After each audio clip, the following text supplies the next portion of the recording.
bertanya, kenapa sih Munir sampai dibunuh? Munir sampai diperlakukan, diracun waktu perjalanan dia mau ke arah Belanda. Kawan-kawan kalau seandainya bisa melihat bagaimana membaca, mengetahui bagaimana di zaman Orde Baru, orang yang paling berani, orang yang paling punya nyali dalam setiap statementnya, apabila ada satu persoalan yang muncul pada waktu itu, Munir adalah orang yang paling berani menunjuk ini adalah tentara pelakunya. Banyak kasus, tadi ada kawan-kawan dari Aceh, bagaimana korban-korban pelanggaran HAM di Aceh akibat operasi militer di Aceh. Bagaimana kasus Petrus, penembakan orang yang dianggap preman pada waktu itu. Bagaimana peristiwa 27 Juli, bagaimana peristiwa Tanjung Priuk. Munir dengan lantang mengatakan ini pelakunya adalah tentara. Statement-statement Munir akhirnya membongkar banyak kejahatan Orde Baru terhadap tindak kekerasan yang dilakukan kepada rakyat.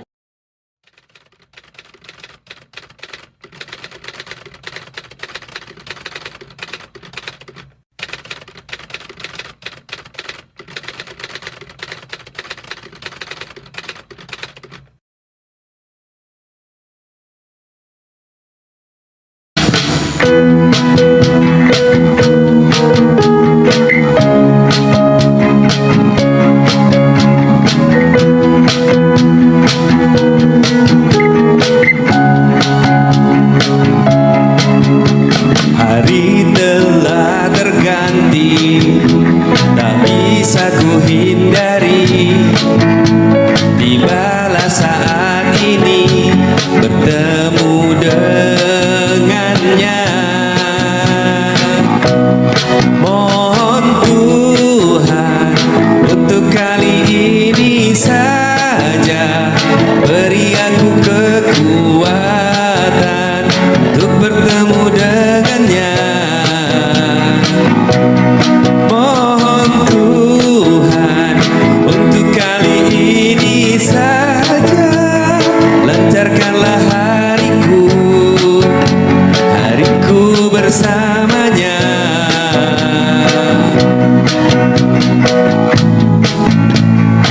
Jangan lupa like, share, komen, subscribe, dan bunyikan tombol loncengnya.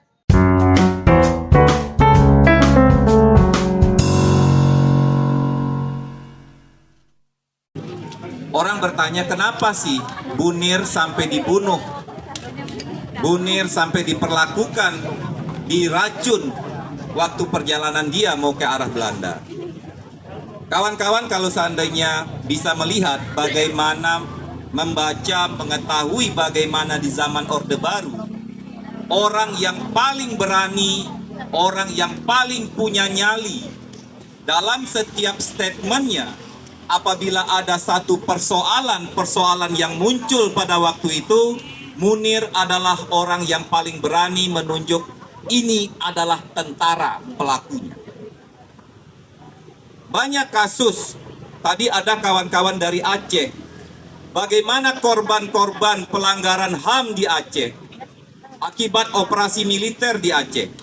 Bagaimana kasus Petrus, penembakan orang yang dianggap preman pada waktu itu. Bagaimana peristiwa 27 Juli, bagaimana peristiwa Tanjung Priuk. Munir dengan lantang mengatakan ini pelakunya adalah tentara. Statement-statement Munir akhirnya membongkar banyak kejahatan Orde Baru terhadap tindak kekerasan yang dilakukan kepada rakyat. 97 dan 98, Munir adalah orang yang paling di depan untuk mengungkap bagaimana kekejaman yang dilakukan oleh kekuasaan Orde Baru, oleh militer Orde Baru.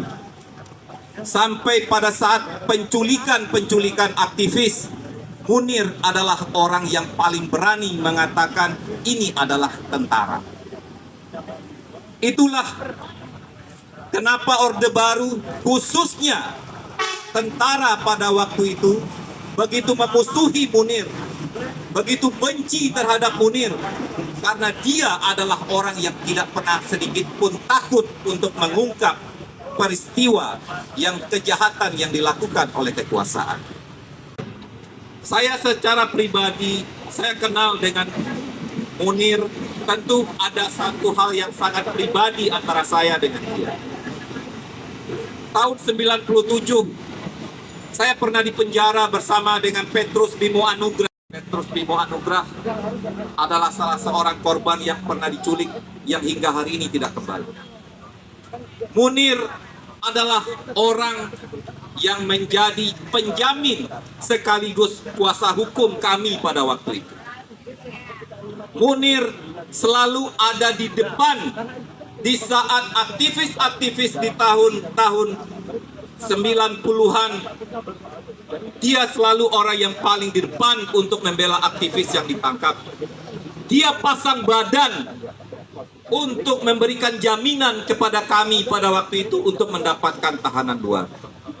Munir juga ikut menjadi bagian dari yang mengadvokasi atau memberikan pendampingan untuk pengungkapan kasus Marsinah. Munir hampir ada dalam setiap kasus-kasus perjuangan rakyat di masa Orde Baru. Jadi bagi kita, bagi kawan-kawan yang ada pada hari ini, kita butuh 1000 orang Munir baru. Kita butuh puluhan ribu Munir baru. Orang-orang yang berani berbicara lantang untuk keadilan. Orang-orang yang berani berpihak kepada kepentingan mayoritas orang. Orang-orang yang berani berpihak kepada keadilan.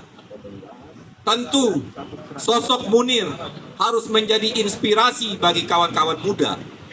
Tentu sosok Munir harus kita angkat sebagai seorang pahlawan bagi rakyat kecil. Dan kita juga belum bisa mengetahui apa motifnya Polikarpus. Apa alasan Polikarpus membunuh Munir? Dia tidak pernah bersentuhan, dia tidak pernah berteman, dia tidak pernah ada konflik. Siapa yang menyuruh Polikarpus? Semua menjadi gelap. Segelap seperti apa kasus pelanggaran HAM yang ada di negeri ini. Tidak hanya kasus Munir, tapi hampir seluruh kasus pelanggaran HAM yang ada di negeri ini. Semua gelap. Dulu waktu reformasi kita berharap Komnas HAM ini bisa menjadi satu lembaga yang bisa menjadi harapan, yang bisa menjadi corong bagi demokrasi di Indonesia. Dulu kita berharap Komnas HAM bisa secara gamblang berbicara seperti apa Munir berbicara pada masanya terkait berbagai macam pelanggaran HAM yang ada di negeri ini. Tapi kita tidak bisa melihat harapan kita terhadap Komnas HAM sebagai sebuah lembaga yang menjadi corong terhadap kasus-kasus pelanggaran HAM di negeri ini. Tapi kita jarang mendengar orang-orang Komnas HAM berbicara tentang berbagai macam kasus pelanggaran HAM lama maupun kasus pelanggaran HAM yang baru. Coba kawan-kawan track di media, kapan ada konferensi pers atau statement-statement yang dikeluarkan oleh Komnas HAM? Tidak ada.